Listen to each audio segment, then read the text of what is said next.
ओम श्री सद्गुरुदेव भगवान की जय। उपसम गीता, ज्ञान योग तथा कर्म योग। कर्म एक ही है, नियत कर्म, आराधना, किंतु उसे करने के दृष्टिकोण दो हैं। अपनी शक्ति को समझकर हानि लाभ का निर्णय लेकर इस कर्म को करना ज्ञान योग है। इस मार्ग का साधक जानता है कि आज मेरी ये स्थिति है, आगे इस भूमिका में परिणित हो जाऊंगा, फिर अपने स्वरूप को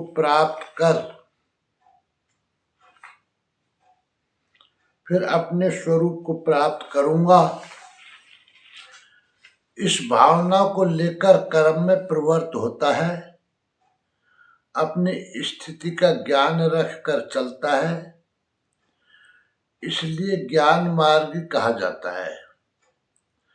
समर्पण के साथ उसी कर्म में प्रवृत्त होना, हानि लाभ का निर्णय इष्ट पर फेंक कर चलना निष्काम कर्म योग अर्थात भक्ति मार्ग है।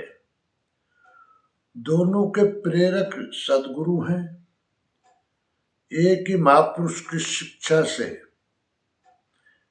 एक ही महापुरुष से शिक्षा लेकर एक स्वावलंबी होकर उस कर्म में प्रवृत्त होता है और दूसरा उनसे शिक्षा लेकर उन्हीं पर निर्भर होकर प्रवृत्त होता है।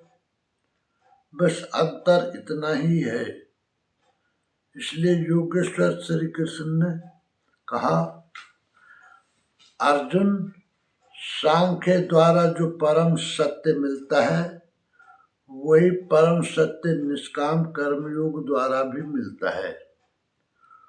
जो दोनों को एक देखता है वही यथार्थ देखता है। दोनों की क्रिया बताने वाला तत्वदर्शी एक है, क्रिया भी एक ही है। आराधना, कामनाओं का त्याग दोनों करते हैं और परिणाम भी एक ही है, केवल कर्म का दृष्टिकोण तो है। ओम श्री सद्गुरुदेव भगवान की जय।